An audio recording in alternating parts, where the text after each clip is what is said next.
Bulletin के आगाज में बताएंगे, पीपल्स पार्टी को कभी लेवल प्लेइंग फील्ड नहीं मिली, हम आदी हो चुके। Chairman People's Party Bilawal Bhutto का दबंग पैगाम।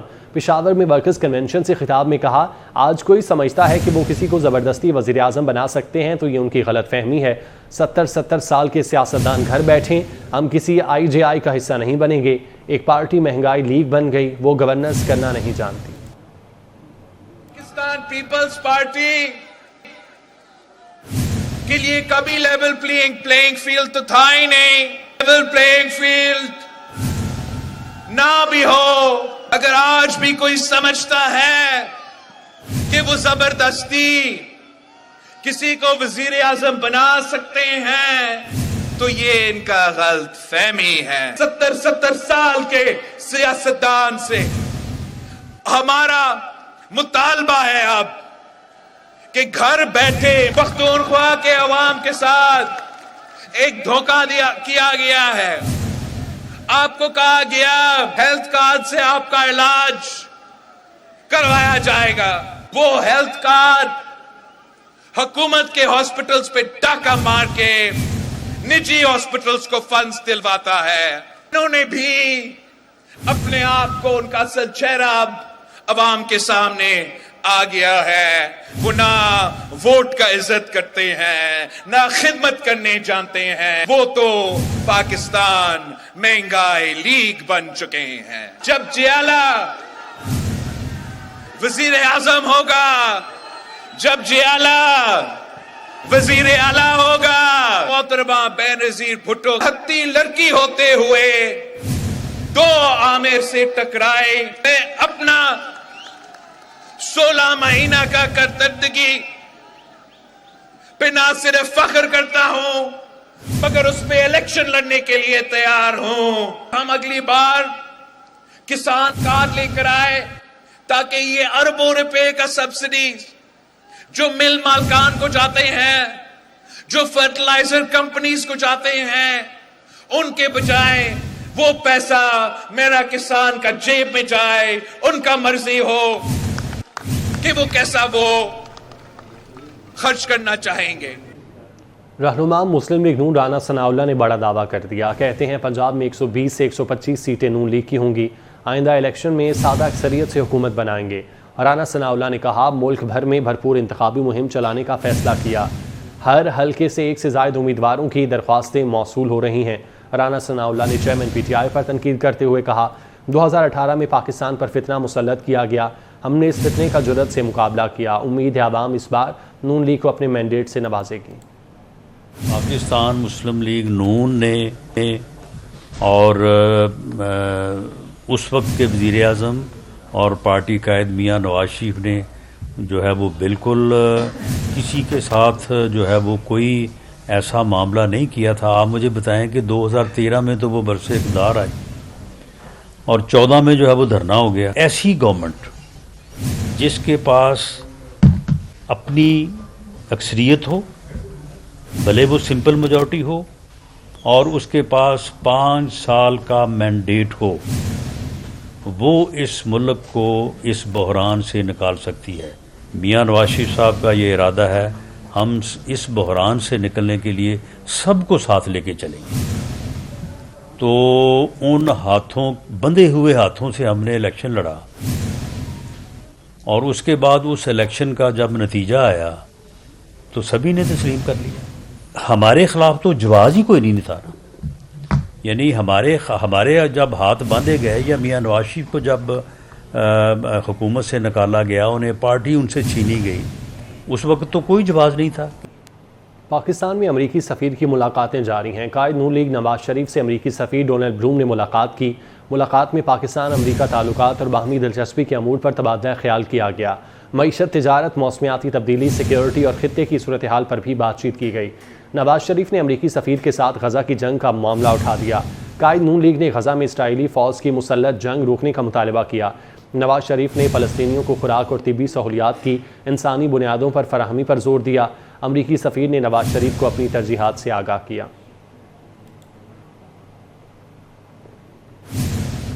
साबिक सदर आसिफ अली जरदारी से बरतानवी हाई कमिश्नर जेन मैरियट ने मुलाकात की। आसिफ जरदारी ने गजा में इसराइली जहरियत के खात्मे के लिए बरतानिया से मुसाहलती किरदार अदा करने पर जोर दिया।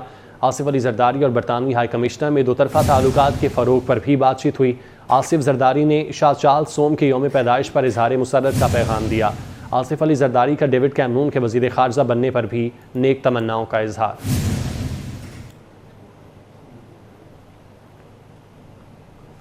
अमरीकी सफ़ीर डोनाल्ड ब्लूम की सरबराह IPP जहांगीर तरीन से मुलाकात हुई। मुलाकात में पाक अमरीका ताल्लुकात और मुआशी इस्लाहात से मुतालिक बातचीत की गई। जहांगीर तरीन ने इंसानी हुकूक के हवाले से भी अपना मौक़िफ़ सामने रखा। अमरीकी सफ़ीर और IPP क़यादत में आम इंतख़ाबात से मुतालिक भी बातचीत की गई। जहांगीर तरीन ने बताया कि उनकी जमात इंतख़ाबी और सियासी सरगर्मियाँ भरपूर अंदाज में शुरू कर चुकी।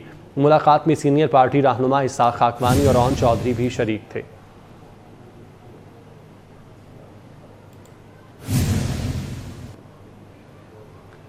वज़ीर आला पंजाब सैयद मोहसिन नकवी की हज़रत दाता गंज बख्श अली हजवेरी रहमतुल्लाह अलैह के मज़ार पर हाज़िरी। वज़ीर आला पंजाब ने मज़ार के तौसी प्रोजेक्ट का मुआयना किया, पेशरफ्त का जायज़ा लिया। वज़ीर आला सैयद मोहसिन नकवी ने मज़ार के बरामदों की तौसी के काम का मुशाहिदा किया। वज़ीर आला पंजाब मोहसिन नकवी की हज़रत दाता गंज बख्श रहमतुल्लाह अलैह के मज़ार पर हाज़िरी। वज़ीर आला पंजाब ने मज़ार के तौसी प्रोजेक्ट का मुआयना किया और पेशरफ्त का जायज़ा लिया, जबकि वज़ीर आला पंजाब सैयद मोहसिन नकवी को अपग्रेडेशन प्रोजेक्ट के बारे में ब्रीफिंग दी गई। सैयद मोहसिन नकवी की ज़ेर सदारत हजवेरी हॉल में इजलास हुआ। पंजाब में बुजुर्गान दीन के 9 मज़ारों की अपग्रेडेशन पर पेशरफ्त का जायज़ा भी लिया गया। वज़ीर आला पंजाब मोहसिन नकवी की दाता गंज बख्श अली हजवेरी रहमतुल्लाह अलैह के मज़ार पर हाज़िरी। मोहसिन नकवी ने मज़ार के तौसी प्रोजेक्ट का मुआयना किया और पेशरफ्त का भी जायज़ा लिया, जबकि वज़ीर आला मोहसिन नकवी ने मज़ार के बरामदों की तौसी के काम का मुशाहिदा भी किया। तौसी प्रोजेक्ट को जल्द मुकम्मल करने की हिदायत। वज़ीर आला पंजाब मोहसिन नकवी ने स्मोक के तदारुक के लिए हर तबके से मौसर किरदार अदा करने की अपील कर दी। स्मोक से निमटने के लिए हुकूमत पंजाब हर मुमकिन इक़दाम कर रही है। वज़ीर आला ने मशवरा दिया, आवाम स्मोक से बचाव के लिए मास्क लाजमी इस्तेमाल करें। उन्होंने कहा, लाहौर में 12 मकामात पर smoke air filter ionizer units लगाए जाएंगे और इन्वायरमेंटल कमीशन भी कायम करेंगे। इसके अलावा हमने मसनूई बारिश के लिए माहिरीन की खिदमात हासिल की। वज़ीर आला ने खुशखबरी सुनाई कि पंजाब में पहली इन्वायरमेंटल लैब भी कायम करेंगे। फ्यूल मोटरसाइकिल पर पाबंदी होगी और इलेक्ट्रिक बाइक खरीदी जाएंगी। उन्होंने कहा, पंजाब में गैर मयारी फ्यूल की स्क्रीनिंग शुरू कर दी गई और गैर मयारी पेट्रोल फरोख्त करने वाले पंप्स के खिलाफ क्रैकडाउन का हुक्म दे दिया। वज़ीर आला पंजाब की सूबे के इंतज़ामी अमूर में मोहसिन स्पीड लाहौर के चिड़ियाघर को आलमी मयार के मुताबिक अपग्रेड करने का आज़म। कहते हैं, चिड़ियाघर में जानवरों की सेहत पर सबसे ज़्यादा फोकस कर रहे हैं। चिड़ियाघर और लाहौर सफारी बच्चों की पसंदीदा तफरीगाहें हैं। चिड़ियाघर में पांडा का भी इजाफा करना चाहते हैं, जिसके लिए चीन के काउंसिल जनरल से राब्ते में हैं। अब ये हालत थी जू की अब एंटर होते थे तो गंदगी और बदबू, और लाहौर जू जो है वो बड़ा बच्चे फिर भी आते थे, लेकिन ज़्यादा लिंक हो गया था कि ये गंदा जू और बदबूदार जू बन चुका था। जो बच्चों के लिए खुशखबरी है वो ये है कि उनके पास 100 नए किस्म के जानवर हैं जो आ रहे हैं। 100 नए किस्म के जो उन्होंने पहले नहीं देखे हुए, जिसमें वो जानवर भी हैं जो इंशाल्लाह ताला उनके लिए सरप्राइज़ होगा। सफारी ज़ू में 4 हाथी भी आ रहे हैं, जो लाहौर में हाथी ख़त्म हो गए थे। उसमें स्पेशल एक टाइगर भी आ रहा है जो पहले नहीं देखा हुआ था। बर्ड से लेके हर किस्म का जानवर है जो वो 100 वो आ रहा है। हम ऑलरेडी चाइनीज़ गवर्नमेंट को लिख चुके हुए हैं पांडा के लिए, जो दुनिया में बहुत थोड़ा रह चुका है, उनके साथ बातचीत हमारी चल रही है। और अभी प्राइम मिनिस्टर से भी रिक्वेस्ट करने लगे हैं, बिकॉज़ वो उनके लिए बड़ा इम्पोर्टेंट है कि वो गिफ्ट भी करते हैं तो साथ उनकी टीम जाती है चाइनीज़ की। तो हम चाइनीज़ काउंसिल जनरल के साथ राब्ते में, तो अल्लाह करे अगर वो भी हम मैनेज करने में कामयाब हो जाएं तो वो तो एक खैर बहुत ही डिफरेंट चीज़ हो जाएगी। सबसे ज़्यादा फोकस इस टाइम हम एनिमल वेलफेयर पे कर रहे हैं, और सिर्फ वो जानवर आएंगे या रखेंगे जो इंटरनेशनल स्टैंडर्ड पर हम पूरा उतर सकें। हम WWF को भी ऑन बोर्ड कर रहे हैं, हम तमाम ऑर्गेनाइजेशंस को ऑन बोर्ड कर रहे हैं, सेक्रेटरी फॉरेस्ट और DG वाइल्ड लाइफ हैं, वो उनको ऑन बोर्ड रख रहे हैं ताकि किसी भी सूरत में हम कोई स्टैंडर्ड को ख़राब ना होने। हुकूमत ने सिविलियन के मिलिट्री कोर्ट में ट्रायल के खिलाफ अपील दायर करने की तरदीद कर दी। तर्जुमान वज़ीर आला सिंध का कहना है, सिंध हुकूमत ने सिविलियंस के मिलिट्री कोर्ट में ट्रायल के खिलाफ अपील दायर नहीं की। ये तासुर बेबुनियाद है कि सूबाई हुकूमत ने सुप्रीम कोर्ट में अपील दायर की। सिंध हुकूमत ने सिविलियन के मिलिट्री कोर्ट में ट्रायल के खिलाफ अपील दायर करने की तरदीद की है। तर्जुमान वज़ीर आला सिंध की जानिब से कहा गया, सिंध हुकूमत ने सिविलियन के मिलिट्री कोर्ट में ट्रायल के खिलाफ अपील दायर नहीं की। पीपल्स पार्टी ने भी नई हल्का बंदियों पर एतराज़ात उठा दिए। साबिक वज़ीर आज़म यूसुफ रज़ा गिलानी कहते हैं, नई हल्का बंदियों से पीपल्स पार्टी का वोट बैंक मुतासिर हुआ।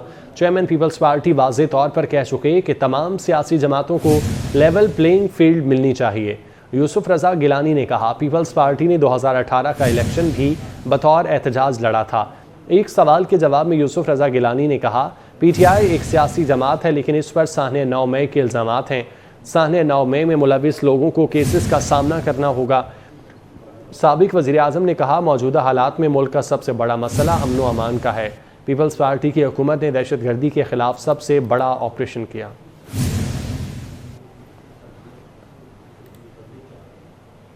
आशियाना इकबाल रेफरेंस में नून लीग के सदर शहबाज शरीफ समेत तमाम मुल्जिमान को बरी कर दिया गया। लाहौर की एहतसाब अदालत के जज मलिक अली जुल्करनैन ने आशियाना इकबाल केस पर फैसला सुना दिया। शहबाज शरीफ समेत दीगर मुल्जिमान के खिलाफ आशियाना इकबाल रेफरेंस 2018 में दायर किया गया था। केस में ब्यूरोक्रेट भी नामजद थे। बरी होने वाले मुल्जिमान में शहबाज शरीफ के अलावा फवाद हसन फवाद, आहद चीमा, शाहिद शफी, बिलाल कुतवाई, इम्तियाज़ हैदर, असरार सईद और आरिफ भट्ट शामिल हैं। 2 मरकजी मुल्जिमान नदीम ज़िया और कामरान कियानी पहले ही बरी हो चुके हैं।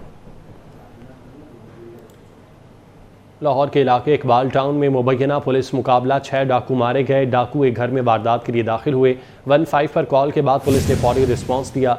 डाकुओं ने पुलिस एहलकारों पर फायरिंग कर दी। जवाबी फायरिंग में 6 डाकू मारे गए।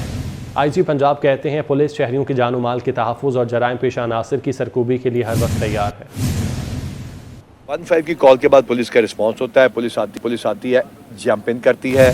घर वाले यरगमाल हैं, ये आतिफ और ये हमारे जो बंदे हैं, ये अपने जावेद है हमारा, ये अंदर जाते हैं। इर्जा पहुंचता है। दे ऑल, अब इसमें जो सवाल है कि बुलेट प्रूफ जैकेट इमीडिएटली क्यों नहीं, तो SP हर वक्त बुलेट प्रूफ जैकेट पहन के 18-20 घंटे नहीं चल सकता। SHO हर वक्त नहीं पहन सकता। अगर वो बुलेट प्रूफ जैकेटों में रहते तो शायद नुकसान हो जाता। डाकू थे, उनसे पैसे मांग रहे थे, उन्हें थ्रेटन कर रहे थे। पुलिस ने उसके बाद उनको पहले महफूज बनाया, डाकू को काबू करने की कोशिश की, फायरिंग हुई और अल्हम्दुलिल्लाह डाकू हलाक हो गए। लाहौर के इलाके डिफेंस फेज 7 में गाड़ी की टक्कर से 6 अफराद की हलाकत का मामला। अदालत ने कम उम्र ड्राइवर अफनान शफकत के जिस्मानी रिमांड पर फैसला महफूज कर लिया। कम उम्र ड्राइवर अफनान के जिस्मानी रिमांड पर फैसला महफूज किया गया है। पुलिस ने मुलजिम अफनान के जिस्मानी रिमांड की इस्तदा की। डिफेंस में गाड़ी की टक्कर से 6 अफराद हलाक हुए थे और कम उम्र ड्राइवर अफनान के जिस्मानी रिमांड पर फैसला महफूज कर लिया गया है। मुलजिम के वकील कम सिन मुलजिमा के जिस्मानी रिमांड के खिलाफ दलाइल दिए, जबकि मुलजिम अफनान की उम्र 17 साल है, 12वीं जमात का तालिब इल्म है। मुलजिम के वकील की जानिब से कहा गया, 6 अफराद की जान गई, उसका दुख है, मगर ये कत्ल नहीं, हादसा है। पुलिस ने मुलजिम अफनान के जिस्मानी रिमांड की इस्तदा की है, जबकि कम उम्र ड्राइवर अफनान के जिस्मानी रिमांड पर फैसला महफूज कर लिया गया है। डिफेंस में ये वाक़या पेश आया था जहाँ पर हादसे के नतीजे में गाड़ी की टक्कर से 6 अफराद हलाक हो गए थे, जिस पर जिस्मानी रिमांड पर फैसला महफूज किया गया है। जमालुद्दीन जमाली से तफसीलात जानते हैं। जी जमाल। जी बिल्कुल, डिफेंस में कार हादसे के दौरान जो है 6 अफराद को कत्ल करने वाला, हलाक करने वाला मुलजिम जो है उसका 5 रोज़ा जिस्मानी रिमांड मंजूर किया गया है। अदालत के अंदर जो है मुलजिम के वकील ने कहा कि मुलजिम की उम्र 17 साल है और ये 12वीं जमात का तालिब इल्म है और ये हादसा था, कत्ल नहीं था। दहशतगर्दी की दफात गलत लगाई गई हैं, जिस्मानी रिमांड ना दिया जाए। अदालत ने रिमार्क्स में कहा कि 6 अफराद जो की जान गई है इस मुलजिम की गफलत की वजह से या इसकी लापरवाही की वजह से या इसने इंटेंशनल किया, तहकीकात होनी चाहिए और तहकीकात को रोकना नहीं चाहिए। अदालत ने मुलजिम जो है अफनान शफकत को 5 रोज़ा जिस्मानी रिमांड पर पुलिस के हवाले कर दिया। राइंदा समात पर पुलिस से तफ्तीशी रिपोर्ट तलब की है। जी बहुत शुक्रिया आपका। न्यूज़ स्टूडियो से फिल वक्त इतना ही।